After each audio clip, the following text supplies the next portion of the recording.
হয় নমস্কাৰ মোৰ চেনেললৈ আপোনালোকৰ স্বাগতম মই আজি গ্ৰেড 4ৰ 10 লেভেলৰ যিখিনি কাট অফ আছে মই সেইখন লৈ হাজু হৈছোঁ মোৰ নিজৰ এক্সপিৰিয়েঞ্চ কিছুমান তথ্য সংগ্ৰহ কৰিছোঁ অনলাইনৰ পৰা আৰু কিছুমান মানুহৰ পৰা তাৰ সেইখিনি লৈ মই কাট অফৰ ভিডিঅ' লৈ সাজু হৈছোঁ যদি ভাল লাগে লাইক এটা কৰি দিব ছাবস্ক্ৰাইব কৰি দিব আৰু আপোনালোকৰ মতামত আগবঢ়াব কমেণ্টত আপোনালোকে কি বুলি ভাবে আৰু এটা কথা কৈ দিব বিচাৰোঁ মই বা কোনো ইউটিউব চেনেল ডাঙৰ ইউটিউব চেনেলো ভগৱান নহয় ঈশ্বৰ নহয় যে আপোনাক কৈ দিব পাৰিব আপুনি কিমান নম্বৰ পালে আপুনি চাকৰি পাব সেইখন কোনেও গম নাপায় যি মানুহ হ'লেও এটা এক্সামৰ যেতিয়া ৰিজাল্ট নিদিয়ে ন তেতিয়ালৈকে গম নোপোৱা নাযায় যে কিমান কাট অফ যাব পাৰে হয় বেছি যাব পাৰে কম যাব পাৰে মুঠতে এটা এক্সামত যেতিয়া নেগেটিভ মাৰ্কিং থাকে ন তেতিয়া কেতিয়াও বেছি নাযায় হয় এজন দুজনে ভাল কৰিব পাৰে সেই বুলি যে সেইখনে কাট অফ যাব 110 যাব 20 যাব নহয়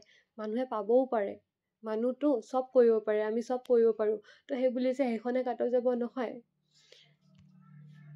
আৰু কাট অফৰ ভিডিঅ' চোৱা আপোনালোকে বন্ধ কৰক কাৰণ কাট অফৰ ভিডিঅ' যিমান চাই থাকিব ন তলত কমেণ্টত আপোনালোকে চাব যে ছাৰ মই 110 পাইছোঁ ছাৰ মই 80+ পাইছোঁ মই ST কাষ্ট OBC কাষ্ট মোৰ হ'বনে আপোনালোকৰ মন বেয়া হ'ব যি হৈ গ'ল আপুনি সেইখন সলাব নোৱাৰে সলনি কৰিব নোৱাৰে হয় নাই এতিয়া ফিউচাৰৰ যি হ'ব সেইখন আপোনাৰ হাতত আছে আপুনি এতিয়া মেহনত কৰিলে সেইখন আপোনাৰ হাতত আহিব পাৰে যি গ'ল আমাৰ চবৰে এক্সৰ দৰে যি কেতিয়াও ঘূৰি নাহে আৰু ঘূৰি আহিলেও আমাৰ জীৱনৰ বেয়া প্ৰভাৱ দিয়ে আমাৰ জীৱনত বেয়া ইম্পেক্ট পেলায় হয় নে নহয় সেইবুলি আমি প্ৰেজেণ্ট যি আছে আৰু ফিউচাৰ যি হ'ব তাক ভাল কৰিব চেষ্টা কৰোঁ তো আমি প্ৰেজেণ্টত থাকিম আৰু ফিউচাৰক আমি ভাল কৰিব চেষ্টা কৰিম আৰু এটা কথা কৈ দিওঁ এতিয়া কোনোবাই আহি ক'ব যে বাইদেউ ইমান কম নাযায় হাই যাব হয় যাব পাৰে আপোনালোকে গম পায় ন নেগেটিভ মাৰ্কৰ ইম্পেক্ট কিমান বেয়াকৈ পঢ়ে আৰু মোক ক্ষমা কৰিব বেকগ্ৰাউণ্ড নইজ আহিব পাৰে মই তেনেকুৱা ভিডিঅ' নবনাওঁ বাৰু মোৰ সঁজুলি নাই যদি মই ছাকচেছ হ'ব পাৰোঁ তেনেহ'লে মই এইবোৰ কিবা কিনিম আৰু এটা মেইন টপিক লৈ ঘূৰি আহোঁ আৰু নেগেটিভ মাৰ্কিং বহুত বেয়া প্ৰভাৱ দিয়ে গম পায়নে এইখন APSC এক্সাম নহয় হয় মই ক'ব পাৰোঁ যে ক্লাছ 12ৰ আৰু গ্ৰেজুৱেশ্যন লেভেলৰ যিখন এক্সাম আছিলে তাত যাব পাৰে কাৰণ তাত APSC প্ৰিপেৰেশ্যন কৰা মানুহ আহি দিছে এক্সাম মই য'ত বহিছিলোঁ তাৰ মোৰ লগৰ ছোৱালীজনে সুধোতে তেওঁ কৈছিলে যে তেওঁ APSC প্ৰিপেৰেশ্যন কৰি আছে তেওঁ মাষ্টাৰ্ছ কৰা হয় দেন আপোনালোকে ভাবিব পাৰিছে কিমান টেলেণ্টেড মানুহ আহিছে এক্সাম দিবলৈ কিন্তু এইখনত গ্ৰেড 4 লেভেলৰ কাট অফ আৰু ক'ব গ'লে ইমান হাই নাযায় মেইন কথা এতিয়া আমি চাই লওঁ আগৰবাৰ কিমান গৈছিলে আগৰবাৰ কাট অফ কিমান আছিলে আগৰবাৰ 79 68 73 70 64 মুঠতে এটা এক্সামত যেতিয়া নেগেটিভ মাৰ্কিং নাথাকে ন মানুহে প্ৰতিটো কুৱেশ্যন কৰি আহে জেনেৰেলত 79 পোৱাজনে তেওঁ মুঠতে 56 55 তেনেকৈ তেওঁ ভুল কৰি আহিছে হা যদি তেওঁ ইমান ভুল কৰিছে এৰি অহা নাই বাৰু কাৰণ চবেই কৰি আহে যেতিয়া এক্সামত নেগেটিভ মাৰ্কিং নাথাকে তেওঁ যদি 56 57টা ভুল কৰি আহিছে তাৰমানে তেওঁ 14 মাৰ্কছ কাট খাব এতিয়া 79ৰ পৰা আপুনি 14 মাইনাছ কাটি দিয়কচোন 56ৰ লগত বা 56ৰ লগত আপুনি 0.25 ইনটু কৰক 14 হ'ব 79ৰ পৰা 14 আপুনি যদি মাইনাছ কৰে ন 65 হয় এইবাৰ তেওঁ এক্সাম দিয়া হ'লে 65 পালে হয় আৰু এতিয়া ক'ব মানুহে প্ৰিপেৰেশ্যন কৰিয়ে গৈছে এইবাৰ বহুত ভালকৈ প্ৰিপেৰেশ্যন কৰিছে হয় কৰিছে মানুহে কিন্তু নেগেটিভ মাৰ্কিং আছে এতিয়া আপুনি যেতিয়া এক্সাম দি ওলাইছে ন তেতিয়া আপুনি ভাবিছে মোৰ ভাল হৈছে মই ইমান নম্বৰ পাম ঘৰতে আহি যেতিয়া আপুনি ইউটিউবত বা গুগলত মিলাইছে তেতিয়া অলপ নম্বৰ কমিছে এনচাৰ কি যেতিয়া ওলাইছে তেতিয়া আকৌ কমিছে OMR চেক কৰাৰ পিছত আকৌ কমিছে হয় নে নহয় চবৰে কমিছে সেই বুলি যে 90 আপ যাব 110 যাব নহয় তেনেকুৱা নাযায় মই কৈ দিছোঁ হয় 110 পাব 120 পাব পাৰে কিছুমানে পাব সেই বুলি চবে নাপায় সঁচা কথা কৈ দিওঁ। আৰু আমি দিছোঁ ন, আমি দিয়াজনে জানো, যোনে এক্সাম দিয়া নাই তেওঁতো কৈ দিব পাৰে 120 যাব, 125 যাব। সঁচা কথা ক'লে ইমান কাট অফ মাৰ্ক কেতিয়াও নাযায়, এখন APSC এক্সাম নহয়। মই বাৰ বাৰ কৈ দিছোঁ। আৰু আপোনালোকে বাৰ বাৰ কাট অফৰ ভিডিঅ' চাই নিজৰ মনখন বেয়া কৰি নাথাকিব।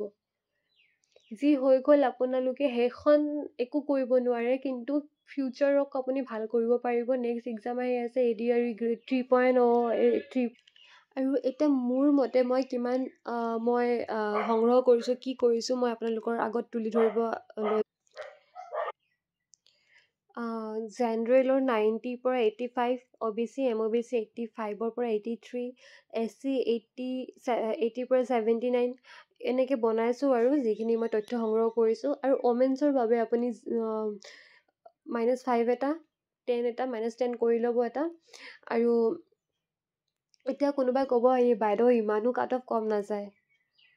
হয়, মই মানিছোঁ ইমানো কম কাট অফ নাযায়, কিন্তু সেই বুলি যে মই কৈ দিম যে ইমানো বেছি কাট অফ নাযায় বা ইমানো কম কাট অফ নাযায় কোনোবাই ক'ব, মই কৈ দিওঁ যে মই আপোনালোকক এনে ভিউজৰ কাৰণে মিছাকৈ থাম্বনেলত দি দিম যে আপুনি যদি 60 পাইছে, আপুনি যদি 55 পাইছে, আপুনি চাকৰি আপোনাৰ নিশ্চিত, আপুনি পাবই পাব, আপুনি টেনশ্যন কৰিব নালাগে, আপুনি টেনশ্যন নল'ব, আপুনি পাবই।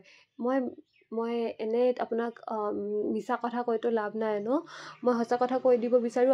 আপুনি যদি OBC MOBC SC বা জেনেৰেল হয়, আপুনি SCও নহয়, OBC আৰু জেনেৰেল, MOBC জেনেৰেল হয়, আপুনি যদি 85ৰ ওপৰত পাইছে তেনেহ'লে আপুনি আশা কৰিব পাৰে। যদি আপুনি 85ৰ তলত পাইছে আপুনি আশা এৰি দিয়ক। আৰু আপুনি SC হয় তেনেহ'লে আপুনি যদি 80ৰ ওপৰত আপুনি 75ৰ ওপৰত পাইছে, আপুনি জেনেৰেল কাষ্ট হ'লে 85ৰ ওপৰত, আপুনি যদি SC হয় আপুনি 75ৰ ওপৰত পাইছে, আপুনি অলপ হ'লেও আশা কৰিব পাৰে। কিন্তু মই নকওঁ বাৰু যে আপুনি 70 পাইছে, 75 পাইছে, জেনেৰেল কাষ্ট আপুনি আশা কৰক, নহয়।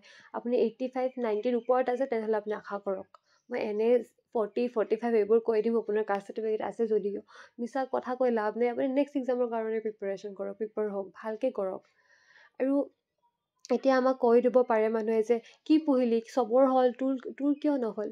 ঘৰৰ মানুহে কৈ দিয়ে তই গোটেই দিন দেখোঁ তই পঢ়িয়ে থাক, তথাপিও তোৰ হোৱা নাই, চবৰে হৈছে, তোৰ কিয় নাই হোৱা। মানুহে কৈ দিব, আপুনি একো ৰিয়েকশ্যন নিদিব, আপুনি একো নক'ব। আমি এক্সাম দিওঁ নহয়, আমি জানো আমাৰ কি হয়। আমি ভাবোঁ এটা, কৰি আহোঁ এটা, আমাৰ তেনেকুৱা হৈ যায় এক্সামত। এক্সাম দিয়াজনে জানে কিমান কষ্ট হয়। মানুহে কৈ দিব পাৰে এই পঢ়িয়ে থাকে, পঢ়িবলৈ কিমাননো হেৰি লাগে, পঢ়ি থাকিব লাগে, ইমান ইজি। যেতিয়া আমি পঢ়ি থাকোঁ ন, আমি ফেইলিয়ৰ হ'ব পাৰোঁ, পাছো কৰিব পাৰোঁ। একো আশা নাই যে আমি গভৰ্ণমেণ্ট চাকৰিয়ে পাম। আমাৰ এটা ৰিস্ক থাকে। আমি বছৰ মানুহে প্ৰিপেৰেশ্যন কৰি থাকে হা। আমাৰ এইযোৰ মানুহে ঘূৰি ফুৰে, ক্লাবিং কৰে, বাট আমি এটা ৰুমত বহি যেতিয়া পঢ়ি থাকোঁ ন, তেতিয়া আমাৰ এনজাইটি, ডিপ্ৰেশ্যন চব আহি যায়। আমি বেলেগ ল'ৰা ছোৱালীৰ দৰে আমি লাইফটো লিড কৰা নাই, আৰু আমাৰ তেনেকুৱা পৰিস্থিতিও নাই যে আমি লিড কৰিব পাৰিম। আমাৰ ঘৰৰ এটা যাতে ভাল পৰিস্থিতি হওক, আমি প্ৰিপেৰেশ্যন কৰোঁ সেইবাবে।